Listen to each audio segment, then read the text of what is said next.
Hello students, स्वागत है आप सभी का अपने यूट्यूब चैनल जैकपुर पे। तो आज के इस वीडियोस में हम लोग क्लास 10th के जो फर्स्ट टर्म का एग्ज़ाम है, ऑब्जेक्टिव एग्ज़ाम है, उसके बारे में डिस्कस कर रहे हैं। और आप लोगों के चैप्टर में जो है एक प्रेमचंद के लेखक का नाम आया होगा, ठीक है। और हो सकता है कि आप लोगों का ये जो आप लोग के पहले वाला जो बुक होगा उसमें नहीं होगा, लेकिन एक और बुक होता है आपका दो उर्दू जो है आप लोगों का दो पार्ट में है ना, दो पार्ट में उर्दू होता है। एक नवाए उर्दू है, एक गुलजार उर्दू, इस तरह से कुछ है। या फिर इसके दूसरे पार्ट में जो है आपका प्रेमचंद्र का नाम आया, और प्रेमचंद के जो अफसाने हैं उससे रिलेटेड आपको सवाल एग्ज़ाम में देखने को मिल रहा है। तो थोड़ा बहुत आप लोग को प्रेमचंद के बारे में जानकारी होना चाहिए कि मुंशी प्रेमचंद के बारे में भी क्वेश्चन आपको एग्ज़ाम में पूछा जा सकता है। सबसे पहले आप लोगों को मैं निवेदन करता हूँ, गुजारिश करता हूँ कि आप लोग जो है क्वेश्चन को नोट मत कीजिएगा, आपके पास टाइम बिल्कुल भी नहीं है, ठीक है। देखिए मैंने एक नंबर जो व्हाट्सअप का दे दिया है ना, तो सब लोग इतना इतना ही मैसेज करते हैं, मैसेज करने पे ध्यान दिए हुए हैं। मैसेज तो करना ही नहीं चाहिए था उन लोगों को, अपने पढ़ाई पे ध्यान दें, ठीक है। मैसेज करना एग्ज़ाम के बाद कीजिएगा, ठीक है। पहले आप लोग पढ़िए, ठीक है। ग्रुप का लिंक आपको डिस्क्रिप्शन में दे दिया जाता है, आप वहाँ से ज्वाइन हो जाइए। मैसेज क्यों करते हैं कि मुझे ज्वाइन कर दीजिए। इतना आप लोग क्लास 10th में चले गए हैं, आजकल सारा पढ़ाई ऑनलाइन हो रहा है। थोड़ा आप लोग इंटेलिजेंट बनिए, ठीक है। ग्रुप में लिंक है, ज्वाइन हो जाइए चुपचाप से। निकलना है चुपचाप से निकल जाइए, उतना पूछताछ करने की ज़रूरत नहीं है आज के डेट में। अब देखिए, इसके पहले भी आज ही हमने सुबह में आपको वीडियोस डाल दिया था, और अब जो है हम प्रेमचंद के बारे में जो बताने जा रहे हैं, बात यहाँ पर ये है मेरा कहना कि आप लोग सवाल को नोट बिल्कुल मत कीजिएगा, ठीक है ना। सवाल नोट कीजिएगा, टाइम का लॉस होगा। देखिए, हम गारंटी 100% नहीं दे रहे हैं कि सवाल आपका आएगा एग्ज़ाम में, लेकिन पढ़ कर जाइए, रट कर मत जाइए, पढ़ कर जाइए। अब वो होगा कैसे, बस वीडियोस को 2 बार देख लीजिए, हो गया काम। अगर आपको टाइम नहीं है तो स्पीडोमीटर लगा कर देखिए, लेकिन देखिए, ठीक है ना। तो चलिए स्टार्ट करते हैं। चलिए, हमारा जो पहला सवाल है, कह रहा है प्रेमचंद की पैदाइश कब और कहाँ हुई थी। तो प्रेमचंद की जो पैदाइश हुई थी वो बनारस में 1880 में हुई थी। ऑप्शन नंबर सी इसका सही जवाब है। अगला सवाल है हमारा क्वेश्चन नंबर 2, आप देख पा रहे हैं। क्वेश्चन नंबर 2 में आपसे पूछा जा रहा है प्रेमचंद का असल नाम क्या था। तो प्रेमचंद का जो असल नाम था वो धनपत राय था। ऑप्शन नंबर बी इसका बिल्कुल सही जवाब है। इसी तरह से आपको एग्ज़ाम में देखने को मिलेगा प्रश्न। देखिए, इस तरह के प्रश्न लाने का मेरा मकसद ये था, क्वेश्चन आए ना आए, लेकिन आपको तजुर्बा हो जाए कि क्वेश्चन आपको किस तरह से पूछने वाला है एग्ज़ाम में, ठीक है। लेकिन प्रेमचंद से मुझे उम्मीद है कि आपको ये क्वेश्चन ज़रूर देखने को मिलेगा, ठीक है ना। और नहीं मिला तो आप लोग उल्टा पुल्टा बोलिएगा मत, ठीक है। सिर्फ हम आपको तैयारी करा रहे हैं, पहले ही हमने कह दिया कि आप रटिएगा मत, सिर्फ जहन में रखिए इस सब सवाल को, ठीक है। अगला क्वेश्चन देख लीजिए। क्वेश्चन नंबर 3 में आपसे कहा जा रहा है, थोड़ा सा जूम कर देते हैं ताकि आप लोगों को दिक्कत ना हो, ठीक है। ये देखिए, क्वेश्चन नंबर 3 में आपसे कहा जा रहा है प्रेमचंद के वालिद का नाम क्या था। तो प्रेमचंद के जो वालिद का नाम था मुंसिफ अजायब लाल था, और ये क्वेश्चन काफ़ी इंपॉर्टेंट होने वाला है। क्वेश्चन नंबर 4 में देख लेते हैं क्या है। क्वेश्चन नंबर 4 में आपसे कहा जा रहा है कि प्रेमचंद के वालिदा का क्या नाम था। तो प्रेमचंद के जो वालिदा का नाम था आनंदी देवी था। क्या था, आनंदी देवी था। अगला सवाल है हमारा क्वेश्चन नंबर 5। क्वेश्चन नंबर 5 में आपसे कहा जा रहा है प्रेमचंद की दूसरी बीवी का क्या नाम था। तो प्रेमचंद की जो दूसरी बीवी थी उसका नाम क्या था, आपको बताना है। तो उसका नाम था मोहिनी देवी। क्या नहीं, मोहिनी देवी तो नहीं होना चाहिए, उसका नाम था हाँ ये वाला होगा, ठीक है, शिरवानी देवी, है ना, शिव रानी देवी, ये वाला हो जाएगा, ठीक है। चलिए नेक्स्ट देखते हैं। क्वेश्चन नंबर 6 में है प्रेमचंद ने मैट्रिक का इम्तिहान कब पास किया था। देखिए, जो इम्पोर्टेंट होगा हम बता देंगे, बस उसे ही ध्यान में रखिएगा, सभी को ध्यान में रखने की आवश्यकता बिल्कुल भी नहीं है, ठीक है ना। तो प्रेमचंद ने मैट्रिक कब पास किया था, तो 1898 में प्रेमचंद ने मैट्रिक पास कर लिया था।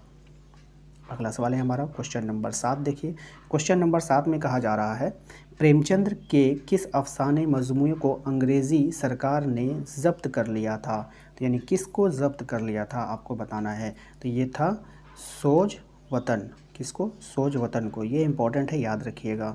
अगला सवाल है क्वेश्चन नंबर 8। प्रेमचंद ने अपनी ज़िंदगी की आगाज़ किस सनफ़ से किया था, ठीक है। तो ये हुआ था आपका नॉवलेट। किससे, नॉवलेट से। ये आप याद रखेंगे।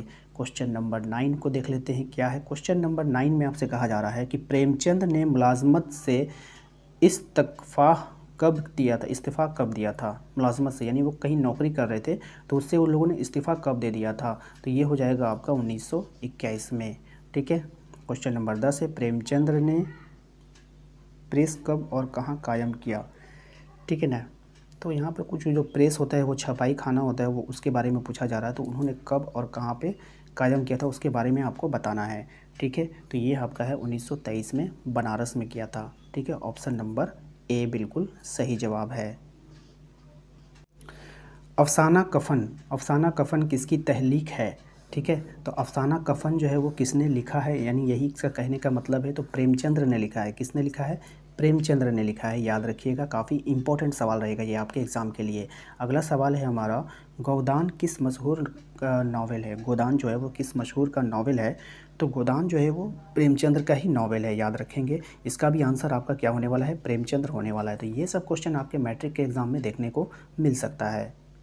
अगला सवाल है हमारा, अगला सवाल है कि माधव, घेसु और बधिया किस मशहूर अफसाने के किरदार हैं? यानी जो कहानी होती है, जो अफसाना होते हैं, उसमें जो रोल निभाते हैं, जो उस कहानी के हीरो होते हैं, जो उस कहानी के हीरोइन होती है, जो उस कहानी के विलन होते हैं, हर कहानी का होता है, तो उसका किरदार बोला जाता है उर्दू में ना, किरदार कौन है। तो ये जो पूछ लेगा, अब कहानी का नाम दे देगा, तो ऐसा नहीं देखिए, इसका तो आंसर कफन है, लेकिन आप लोगों के चैप्टर में नहीं है। ठीक है, तो नहीं है तो आप लोगों को ठीक इसी तरीक़े से क्वेश्चन पूछा जाएगा। इसीलिए हम कह रहे हैं बार बार कि हर कहानी को आप 4 से 5 बार पढ़ लेना है आपको। ठीक है, कुछ भी पूछा जा सकता है ऑब्जेक्टिव में। ऑब्जेक्टिव का कोई भी माई बाप नहीं होता है, वो कहाँ से बनाएगा आपको पता भी नहीं चलेगा। ठीक है ना, अब एक कहानी से हज़ारों ऑब्जेक्टिव निकाला जा सकता है कि नहीं? तो इसलिए आप लोग बढ़िया से पढ़िएगा। ठीक है, अफसाना कफन में किसकी मौत दर्ज़दह की तकलीफ़ से हुई थी? ठीक है, तो किसकी मौत हुई थी ये आपको बताना था क्वेश्चन नंबर 14 में। ठीक है, तो इसका हो जाएगा बुधिया की। किसकी हुई थी? बुधिया की। नेक्स्ट है हमारा, चलिए नेक्स्ट है सवाल नंबर जो है आपका 15 में, अफसाना कफन में घेसु और माधव के बीच क्या रिश्ता है? तो अफसाना कफन में घेसु और माधव के बीच क्या रिश्ता है? तो ये आपका अफसाना जो है कफन शायद आपके बुक में नहीं है, या है कि नहीं है आप लोग कमेंट करके ज़रूर बताइएगा। ठीक है, अफसाना कफन आप लोगों में है कि नहीं, लेकिन मुंशी प्रेमचंद्र का जो अफसाना है उसको आप बढ़िया से पढ़िएगा। ठीक है, उससे इसी तरीक़े से सवाल आप लोगों को निकल कर आएगा। ठीक है, तो क्वेश्चन नंबर इसका आंसर हो जाएगा बाप बेटे का रिश्ता है। ठीक है, इसके बाद अगर हम बात करें तो सभी सवाल जो है वो अफसाना से जो नहीं है, अफसाना कफन से रिलेटेड है। ठीक है, तो आप लोग जो इसमें जो इम्पोर्टेंट है उसको करेंगे। अफसाना कफन आप लोगों का नहीं है, इसलिए ये वाला सवाल आप लोगों के लिए इम्पोर्टेंट नहीं है। इसके बाद जो इम्पोर्टेंट है हम बता देते हैं, प्रेमचंद की वफ़ात कब हुई थी, ये आपका इम्पोर्टेंट है, इसको आपको पढ़ कर जाना है। Question number 19। ठीक है, तो वफ़ात उसकी हुई थी 1936 में, ये याद रखेंगे। ठीक है, नेक्स्ट है हमारा क्वेश्चन नंबर 20 में कि सवाल है हमारा, प्रेमचंद्र का पहला नावल कौन सा था? तो ये आपका इम्पोर्टेंट है, इसको ध्यान रखेंगे। ठीक है, तो पहला नावल था इसरार मुआबिद, इसरार मुआबिद।